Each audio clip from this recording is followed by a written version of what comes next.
Fala turminha, tudo bem com vocês? Espero que todos estejam bem.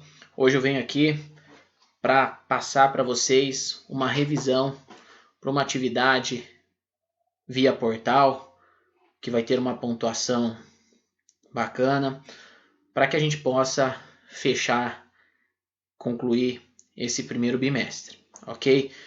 Então assim, eu preciso que vocês peguem a apostila de vocês, fiquem com ela em mãos e vão marcando aquilo que eu for passando. Eu tirei um print das partes da apostila que eu concordo que sejam interessantes, que sejam produtivas, que eu elaborei as questões em cima disso, ok? Então abram a apostila, podem usar a caneta marca-texto, podem ir marcando, eu vou deixando um tempinho nos slides, vou passando algumas situações, mas assim, é jogo rápido, quem prestou atenção nas aulas vai entender um pouco melhor do assunto, aqueles que não assistiram às aulas, revisem, vejam essas partes que eu estou apontando para vocês, ok?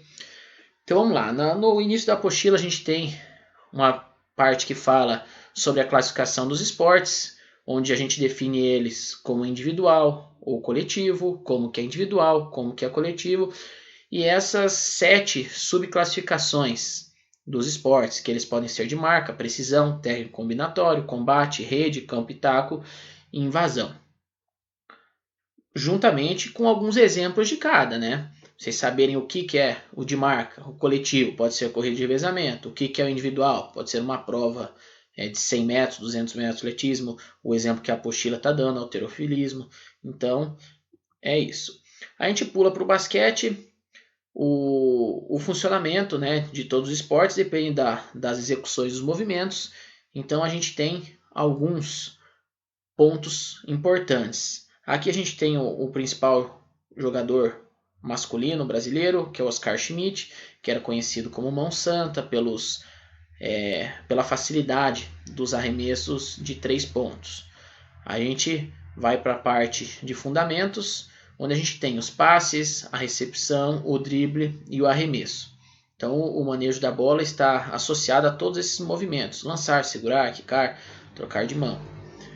A gente vai para os passes, que são os movimentos de lançamento e de recepção da bola realizados entre os jogadores de uma mesma equipe, com a intenção de criar as melhores situações para o time. Então existem diversas formas de se realizar o passe, então é importante vocês saberem quais são essas formas. A gente tem o passe peito, a gente tem o passe picado, o passe por cima da cabeça, o passe gancho e o passe ombro. Então são as 5 formas de realizar o passe. A recepção sempre vai ocorrer após um passe, e o drible, que é um fundamento importante, que no basquete é um movimento de deslocamento com a bola nas mãos. E o último fundamento, o arremesso. O arremesso ele tem uma curiosidade, que é o lance livre, que é um tipo de arremesso quando acontece faltas, que é como se fosse um pênalti no futebol. Existem 3 formas de pontuação no basquete, que é a pontuação de 1 ponto, a pontuação de 2 pontos e a pontuação de 3 pontos. E os arremessos são da seguinte forma: com uma das mãos, o arremesso com as 2 mãos, o arremesso bandeja, o arremesso jump. Aí a gente já pula para o basquete de rua, que é um movimento que foi criado nos Estados Unidos, que também tem um nome que se chama streetball, que está ligado a movimentos urbanos, com o estilo de vida de jovem, junto com a música. E a característica desse jogo é por usar os mesmos fundamentos do basquete, porém com alguns efeitos, alguns dribles que são sensacionais, algumas enterradas. Então essas são as características do basquete de rua.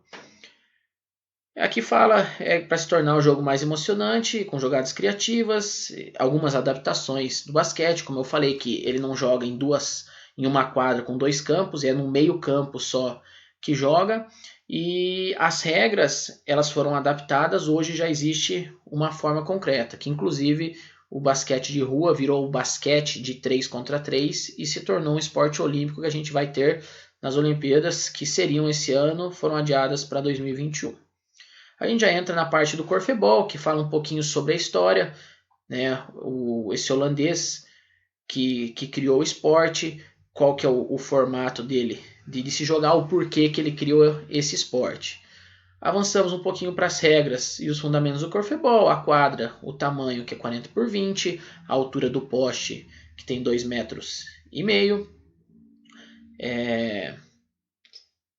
Cada lado da quadra tem o poste de 3,5 metros de altura, o tempo de jogo são 2 tempos de 30 minutos, a dinâmica de jogo, como que acontece o jogo, o que pode, o que não pode, e o número de jogadores, que são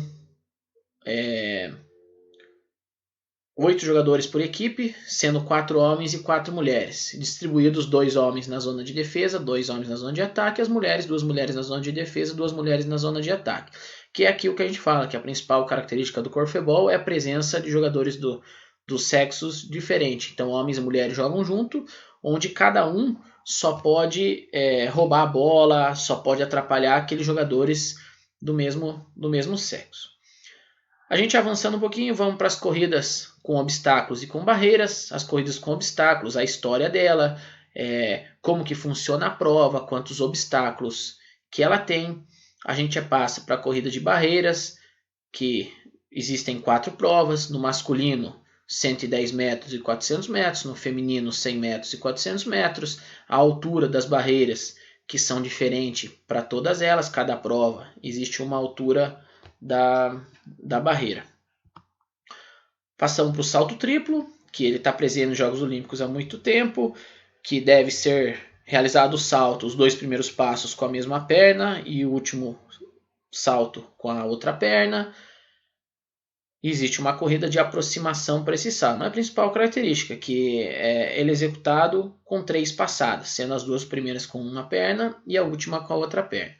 E o Brasil tem alguns atletas conhecidíssimos, que inclusive já foi campeão olímpico, campeão pan-americano. Então é interessante vocês saberem da história desses dois, que é o Ademar Ferreira da Silva e o João Carlos de Oliveira, também conhecido como João do Pulo. E o último salto com vara, que também há registros bem antigos dessa competição, que as varas podem ser feitas, antigamente eram feitas de madeira, com o passar do tempo elas ficaram mais flexíveis e começaram a ser feitas de fibra de vidro de carbono e são bem mais flexíveis e mais leves do que as antigas. E hoje essa altura já chegou a ultrapassar os 6 metros. A gente tem as provas combinadas, que existe uma mistura de várias provas do atletismo. No masculino chamamos elas de decátulo, no feminino de heptátulo. O decátulo masculino são 10 provas. O heptátulo feminino são 7 provas. Todas elas existem provas de corrida, de saltos, arremessos e lançamentos. E o detalhe é que elas não são realizadas no único dia. Algumas provas são num dia, outras são no outro dia, como tem no exemplo aqui, as provas do primeiro dia e as provas do segundo dia. Lembrando que o decátulo é só para os homens e o heptátulo é só para as mulheres. Beleza? Então a gente finaliza aí.